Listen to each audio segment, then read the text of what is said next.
Vamos a seguir el libro de este autor, Stephen Covey, Los 7 hábitos de la gente altamente efectiva. Un autor que se hizo muy famoso en la década de los 90 como organizador de empresas, que fue llamado en muchos lugares para mejorar la efectividad de los individuos, de los trabajadores y también de la empresa en la interacción colectiva. Y este libro resume toda su experiencia y reflexión de décadas y de trabajo de décadas con múltiples empresas y puede servirnos a cada uno de nosotros para ir progresando también en nuestras empresas personales y colectivas. En principio partimos de que estamos ante un nuevo cambio de paradigma en una nueva época. Estamos en un cambio de época. Y en estos momentos en los que hay que adaptarse a nuevas realidades, a nuevas situaciones, en los que hay problemas personales y problemas sociales, hay que atender a la realidad del ser humano, a los principios generales del cambio humano y social, teniendo en cuenta que en la condición humana, el ser humano cambia y se desarrolla y se desenvuelve a través de sus acciones. Las acciones humanas lo definen. Bueno, pues hay que ir a buscar el fundamento de las acciones humanas y lo que sería la transformación de esas acciones humanas incorporadas a la personalidad en forma de hábitos. Por tanto, vamos a tratar de hábitos. Hábitos que unidos van generando nueva personalidad. Tenemos aquí un esquema que es el esquema original del libro de Stephen Covey, que son los 7 hábitos de la gente altamente efectiva. Vemos 2 triángulos grandes y dentro de cada triángulo 3 triángulos nuevos, un círculo exterior y vemos 3 niveles: dependencia, independencia e interdependencia. Se trataría del progreso humano que va desde la dependencia. Todos cuando nacemos, cuando venimos a este mundo, somos extremadamente dependientes. El proceso de madurez lleva hacia la independencia, pero una independencia, una autonomía personal que es grado de madurez, pero que no acaba aquí, sino que tiene que tender hacia la interdependencia, hacia la conciencia de que estamos en medio de una sociedad, de que somos sociales, de que necesitamos a los demás y que desde nuestra autonomía personal podemos dar y recibir bienes, generando la cultura, la sociedad, el bien de la humanidad. Hay, por tanto, primero una victoria privada y una victoria pública. La victoria privada sería la lucha personal por el mejoramiento y la victoria pública sería la mejora de las relaciones sociales, de las interacciones y el bien para la sociedad.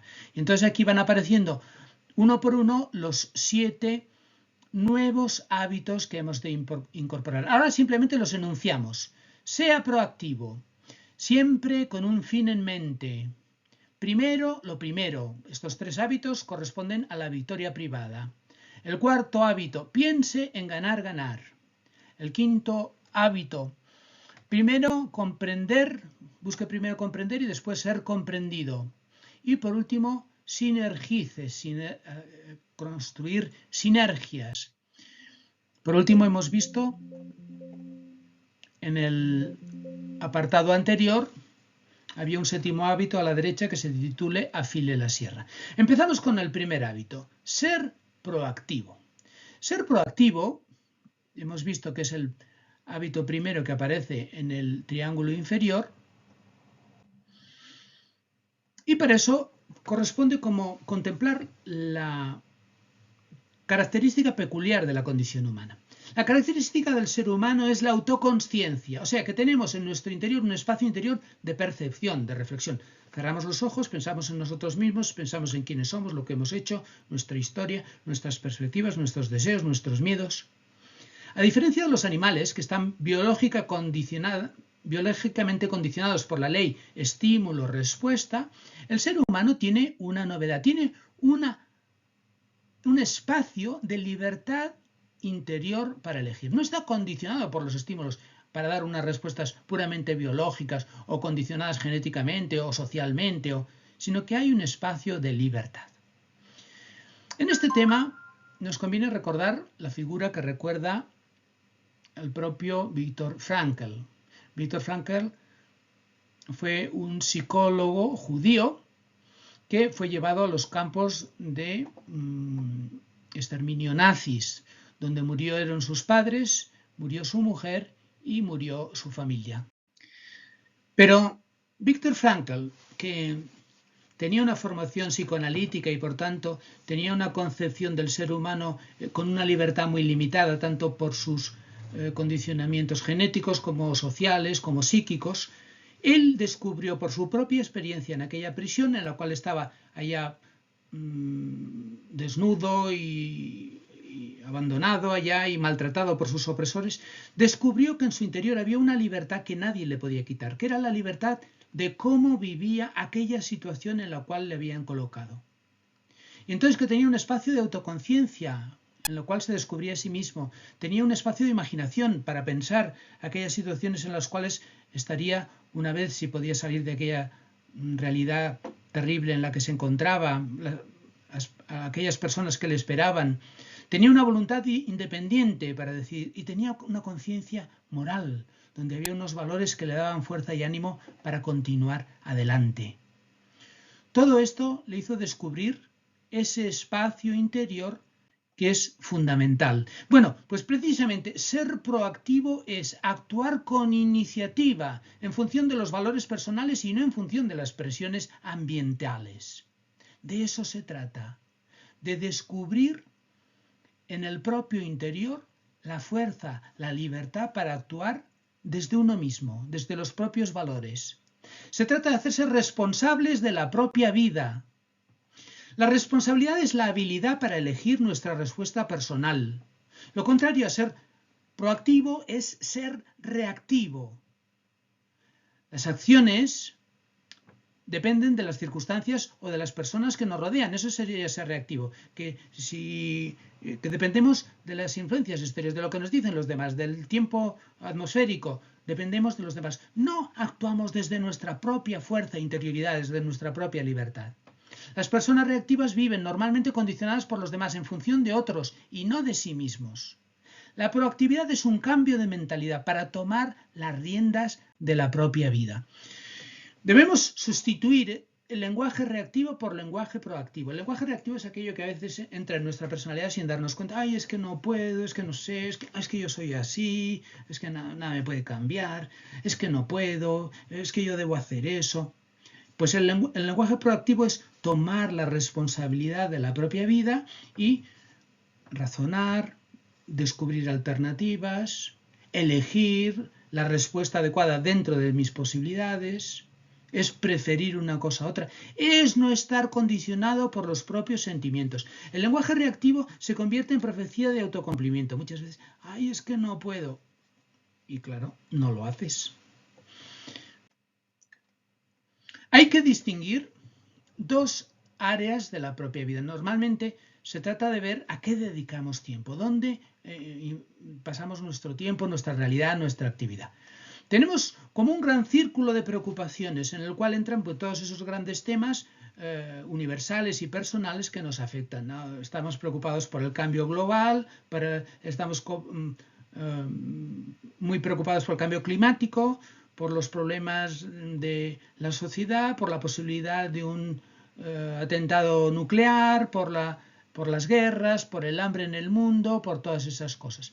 Pero si nos fijamos en nuestro interior, hay una serie de temas en los cuales nosotros podemos influir. Por ejemplo, yo puedo estar muy preocupado si me despiden en el trabajo o no, pero eso quizá puede depender de un jefe, pues digamos, que no tiene consideración, pero también yo puedo hacer mi trabajo muy bien para que procurar estar en una posición mejorada y que no haya motivos para expulsarme. Por ejemplo, hay muchos temas en los cuales yo puedo influir en mi familia, puedo influir en mi trabajo, puedo influir en mis actitudes. Yo no puedo influir mucho en si los rusos van a echar una bomba atómica en Ucrania o no, pero en cambio hay muchas otras cosas en las que sí puedo influir. Bueno, pues precisamente este doble ámbito de consideración es muy importante. Las cosas que no podemos controlar están en el círculo de preocupaciones, mientras que las que sí podemos controlar se encuentran en el círculo de influencia. Y ser proactivo implica pasar más tiempo en el círculo de las influencia que no en el círculo de las preocupaciones, porque si no corremos el peligro de estar toda la vida muy preocupados por los problemas de la humanidad o problemas externos en los que no tenemos ninguna influencia Y sin embargo, no tenemos ninguna posibilidad ni ninguna voluntad de afectar e influir en aquellas cosas en las cuales sí que podemos trabajar, sí que podemos luchar. Nos despistamos con los grandes problemas y olvidamos los problemas realmente importantes, que son aquellos a los cuales yo tengo acceso y los que puedo modificar. Pasamos al siguiente hábito, al hábito número 2, empezar con un fin en la mente. Volvemos al esquema general, vemos que el segundo hábito está en el triángulo inferior, entre la dependencia y la independencia. Empiece con un fin en mente.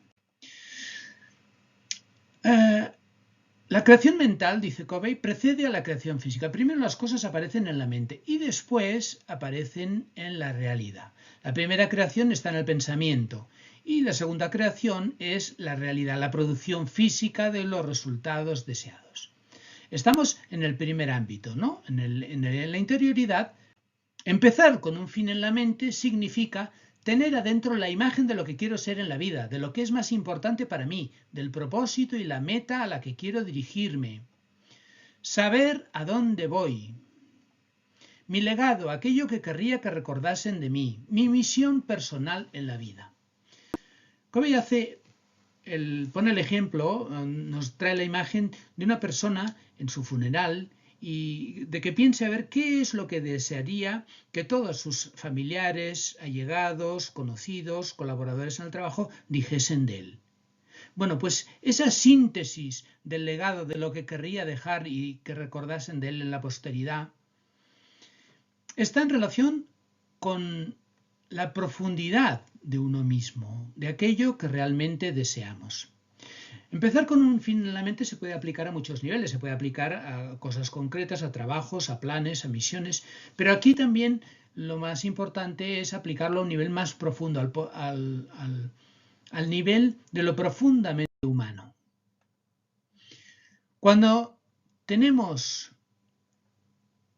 un centro, cuando hemos descubierto nuestro centro personal, aquello que deseamos en la vida, y lo hemos formulado, descubrir y formular este enunciado de la misión personal nos coloca en nuestro centro personal, que será la fuente de nuestra seguridad, nuestra guía, nuestra sabiduría y nuestro poder. Será la fuente de todo aquello que nos mueve.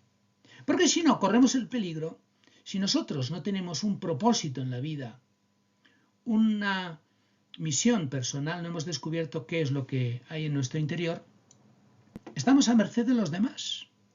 Y entonces nos dejamos modelar por lo que otros quieren de nosotros. Y entonces experimentaremos una insatisfacción, una infidelidad. Nos faltará fuerza, nos sentiremos inseguros, nos faltará poder y nos faltará sabiduría, porque no estamos centrados en la profundidad de nosotros mismos. A esto va este segundo hábito.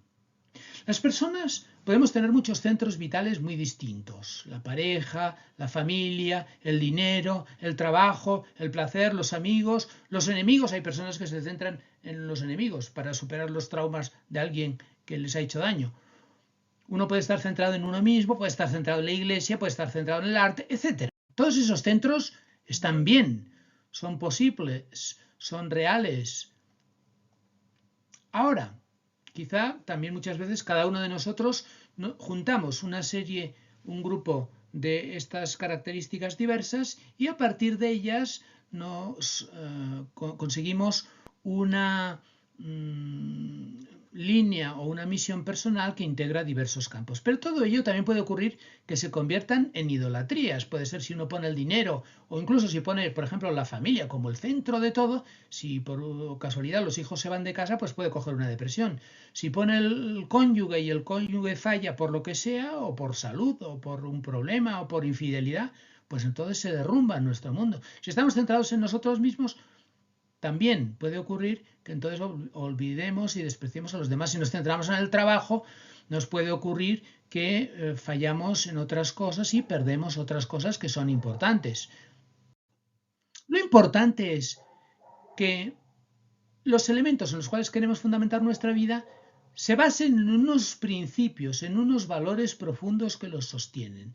Si no es así, podemos convertir estos centros personales en idolatrías que a fin de cuentas no nos satisfacen y nos dan una plenitud. Por tanto, es fundamental que estemos basados en principios, en valores. Y para ello es importante formular el enunciado de la misión personal. Se trataría de un documento poderoso que expresa el sentido personal del propósito y significado de la vida.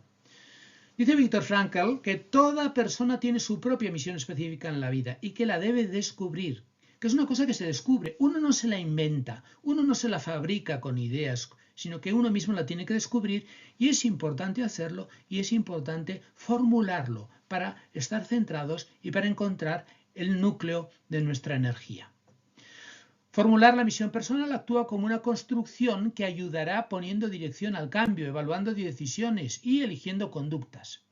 Hay que usar para ello todas las dimensiones humanas, el hemisferio cerebral izquierdo más lógico y verbal y el hemisferio derecho más intuitivo y creativo. Por tanto, no se trata de descubrir el propósito como una cosa puramente instrumental, lógica y matemática, sino que tiene que integrar todas las dimensiones de la personalidad humana. Pasamos al tercer hábito, poner primero lo primero. Podemos decir que es continuación del hábito anterior. Antes era empiece con un fin en mente y ahora se trata de poner primero lo primero. El anterior era el plan mental que todos tenemos, que todos hacemos, y a continuación se trata de la organización. Se trata de poner en práctica la misión personal en forma de acciones y una conducta. Es vivir el programa. Es hacer experiencias concretas de mi misión personal. Depende de mi voluntad independiente. Exige disciplina y compromiso. Hay que organizar el tiempo y priorizar tiempos y dedicaciones. Vivir el programa con nuestra voluntad independiente, autodisciplina, integridad y compromiso. Para ello podemos ver la matriz de la administración del tiempo. Esta matriz, que tiene el autor en su libro, tiene 4 cuadrantes que están definidos por 2 columnas y por 2 líneas horizontales. Las columnas es urgente, no urgente, y las líneas horizontales son importante, no importante. En un primer cuadrante está lo que es urgente e importante, que son las crisis, los problemas acuciantes, los proyectos cuyas fechas vencen. En el cuadrante de abajo están cosas que son urgentes pero que no son importantes. Interrupciones, algunas llamadas, correos, algunos informes, algunas reuniones, cuestiones inmediatas, acuciantes, actividades populares, etc. Miramos a la derecha, en la columna de no urgente, tenemos, pero que sí que es importante, dentro de la línea de lo importante, actividades prevención, actividades de cooperación de capacidad para la producción, construir relaciones, reconocer nuevas oportunidades, planificación, recreación, etc. Y en la columna de abajo, el cuadrante número 4, actividades que no son urgentes y que tampoco no son importantes, trivialidades, ajetreo inútil, algunas cartas, algunas llamadas telefónicas, pérdidas de tiempo, actividades agradables. Muchas veces, ahogados por las cosas urgentes, desatendemos cosas más importantes, a veces fundamentales. Es importante centrarse no tanto en el cuadrante número 1, que era de las cosas urgentes e importantes, sino más bien en el cuadrante número 2, las cosas importantes no urgentes. Una persona proactiva se dedica sobre todo a este cuadrante y evita en lo posible los cuadrantes tercero, que son las urgentes pero no importantes, y el cuarto, que son no importantes y no urgentes. Evidentemente esto exige autodisciplina y seriedad, pero da muchos frutos en la vida personal y comunitaria. Se trata de entrar en una revisión global de la persona, de sus múltiples ámbitos de acción. O sea, en el enunciado de la misión personal, que era el hábito anterior, se ofrecen diversos roles, no tenemos un rol único, tenemos roles diversos y cada uno de ellos hay que descubrir las metas a las cuales tendemos y todo eso en una visión de la organización a largo plazo. Pero también eso luego se tiene que trasladar a la vida cotidiana, a la organización semanal. En todos los roles, las metas, hay que prever unos planes, unos horarios y unas delegaciones a personas para poder realizar todos nuestros planes. Por tanto, Se trata de ir viviendo todo lo que hemos enunciado anteriormente en nuestra misión personal y que lo queremos ir llevando a nuestra vida cotidiana en los diferentes niveles, situaciones y roles de nuestra personalidad, incluidos a todos. Con esto hemos abarcado los 3 primeros hábitos y nos hace ver cómo primero es la victoria privada y después la victoria pública. Primero es los hábitos de la victoria privada, el 1, el segundo y el tercero, ser proactivo, empezar con un fin en mente, primero lo primero, y después pasaremos a la victoria pública, o sea, a triunfar en las relaciones con los demás, que son una serie de hábitos nuevos, que es los que vamos a entrar a continuación. La victoria privada nos permite salir de la dependencia y alcanzar un grado de autonomía e independencia, un grado de madurez humana. Pero aún tenemos que continuar progresando hacia la interdependencia, hacia la mutua relación en la cual podemos aportar a los demás nuestros dones personales. Los 3 primeros hábitos llevan al autodominio personal y la disciplina. Después podemos entrar en los demás que desarrollan las relaciones interpersonales. Aquí, antes de pasar al cuarto hábito, Covey nos habla de una metáfora, de una expresión que es muy iluminadora. Nos habla de la cuenta bancaria emocional. Y cómo viene a decir que en la relación con las personas que nos rodean tenemos que cultivar mucho las relaciones para que nuestra cuenta bancaria emocional esté saneada, tenga depósitos positivos. Es como si en nuestras relaciones con los demás se fijase la imagen de una cuenta bancaria, ¿no? Cada cosa positiva que hacemos a los demás es un depósito que hacemos, es algo que tenemos en nuestra cuenta. Pero cada cosa negativa, y eso significa pues educación, cortesía, disponibilidad, generosidad, amor a los demás, todos esos elementos van construyendo una cuenta bancaria emocional positiva. En cambio, si no lo cuidamos, la cuenta bancaria se nos va vaciando. Y aquí pone, por ejemplo, un caso pues que es muy iluminador, ¿no? Imaginemos, por ejemplo, la relación de una madre con su hijo. El autor todo esto lo va expresando y lo usa tanto en las relaciones empresariales como en las relaciones personales, en la vida de familia, o sea, sirve para cualquier empresa, también la empresa humana como puede ser la familia. Si una madre, por ejemplo, en la relación con su hijo adolescente, en sus últimos años, los únicos motivos de conversación que tienen son para decirle, hijo, arregla la habitación, pero qué desorden, pero es que estoy harta, pero es que llega tiempo a casa. Esas relaciones van restando depósitos en la cuenta bancaria emocional hasta que la cuenta se quedará en números rojos.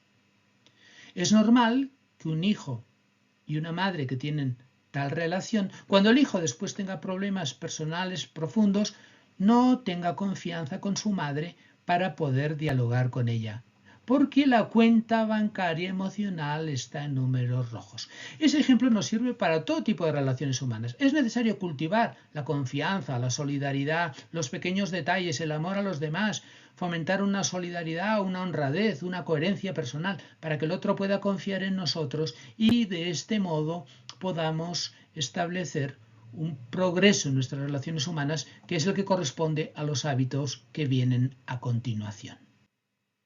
Continuamos ya con el cuarto hábito, que es pensar en ganar, ganar.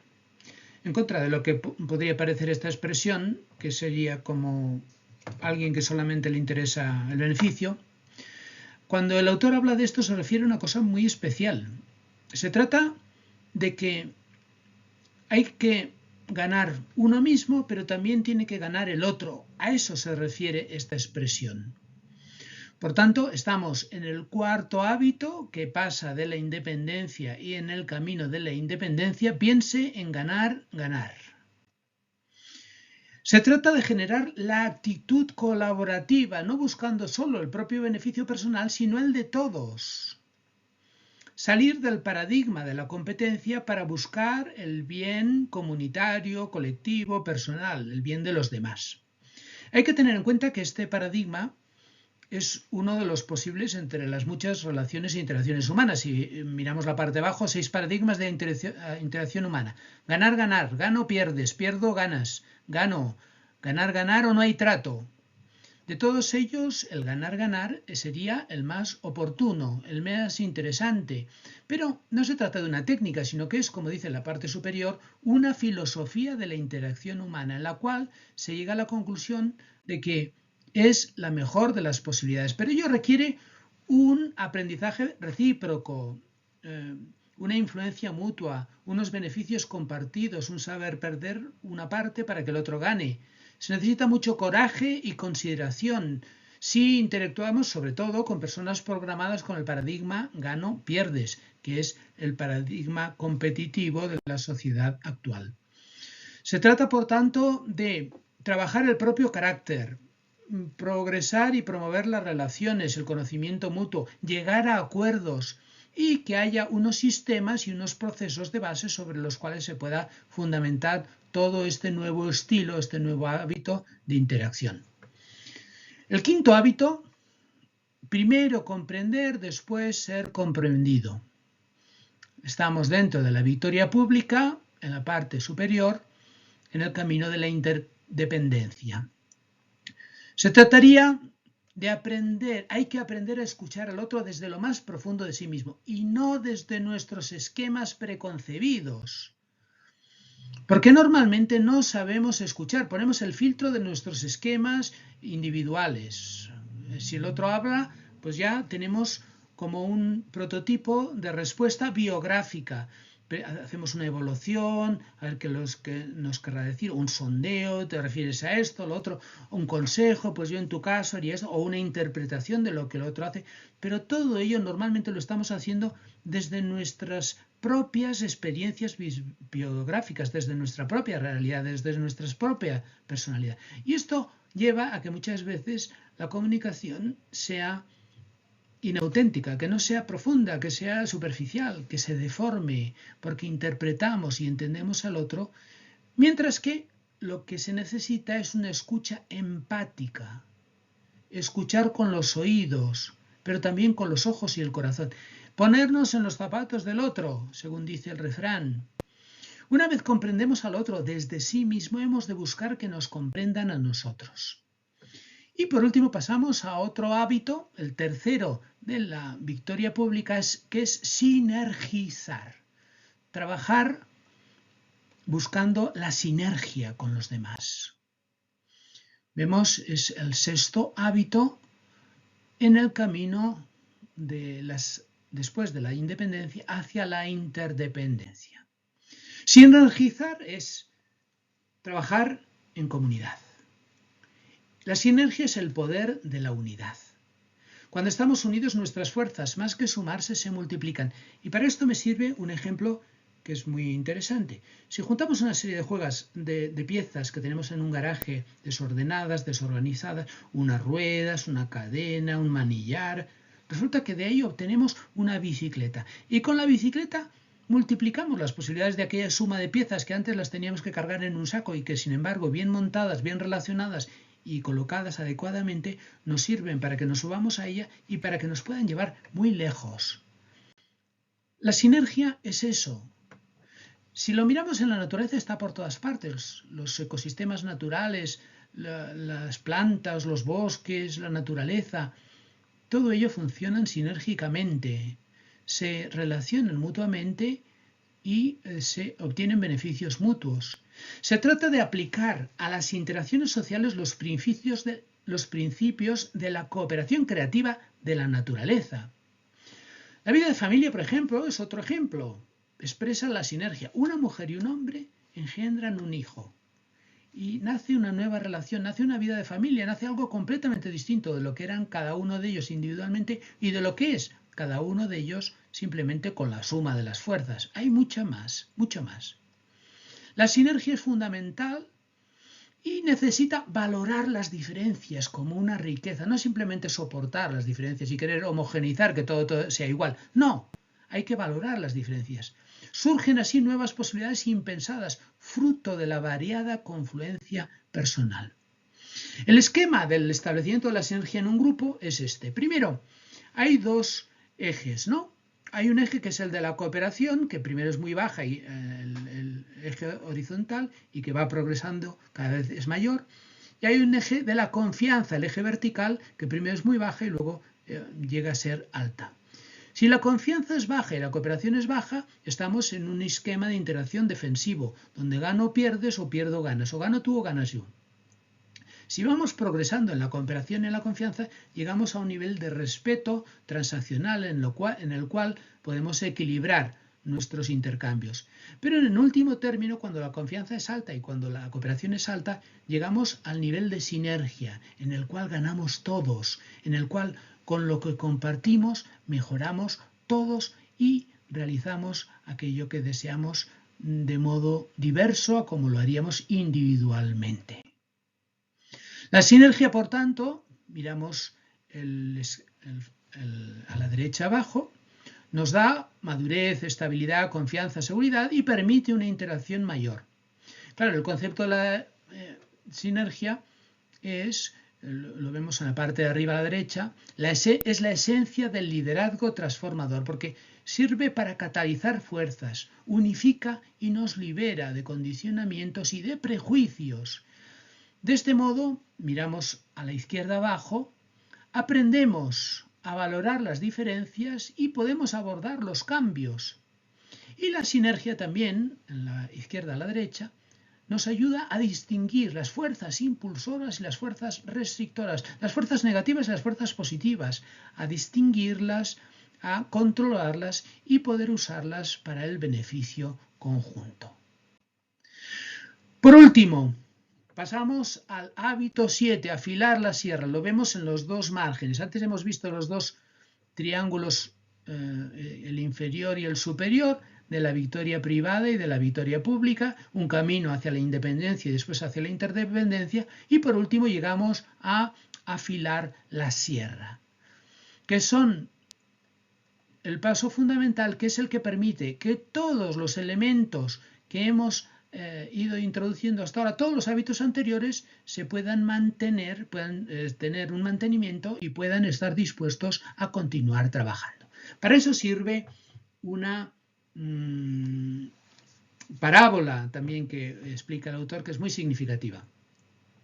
En una ocasión entró un hombre en un bosque y se encontró con un leñador que estaba ya con una sierra, sudando la gota gorda, con mucho esfuerzo y trabajando para serrar los árboles. Tenía unos árboles serrados, tenía mucho trabajo por hacer. Se acercó el visitante al leñador y le dijo, observando que la sierra estaba muy gastada, le dijo, oiga, ¿por qué no para y afila la sierra? Y el leñador le dijo, no puedo, es que tengo mucho trabajo.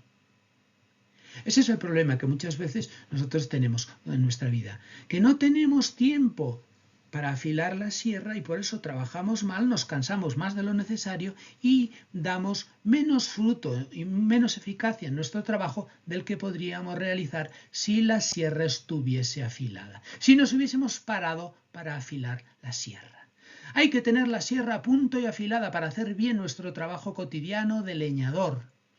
Es necesario cuidar diariamente las 4 áreas fundamentales de la persona humana. Las 4, hay que cuidar las 4 a la vez. Física, mental, emocional y espiritual. Este es el séptimo hábito. Afila la sierra.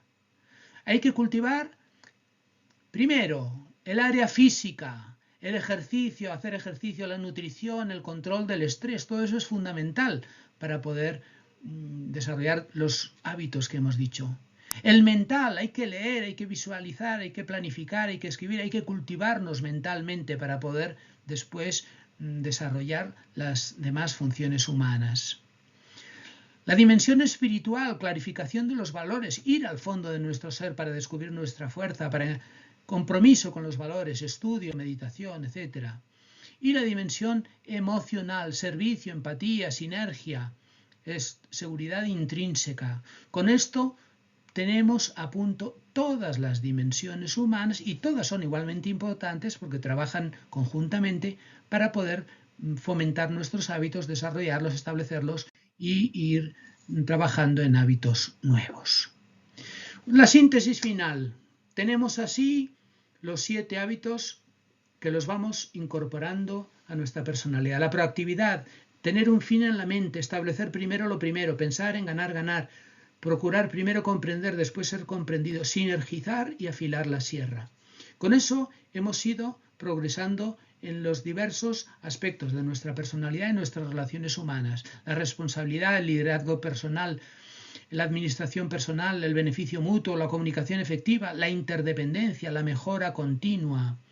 Y los resultados son una mayor libertad, un más profundo sentido de la vida, una prioridad en nuestra vida que nos lleva a vivir una vida ordenada y organizada, buscar el bien común, el respeto, la convivencia, los logros innovadores y el balance con resultado final.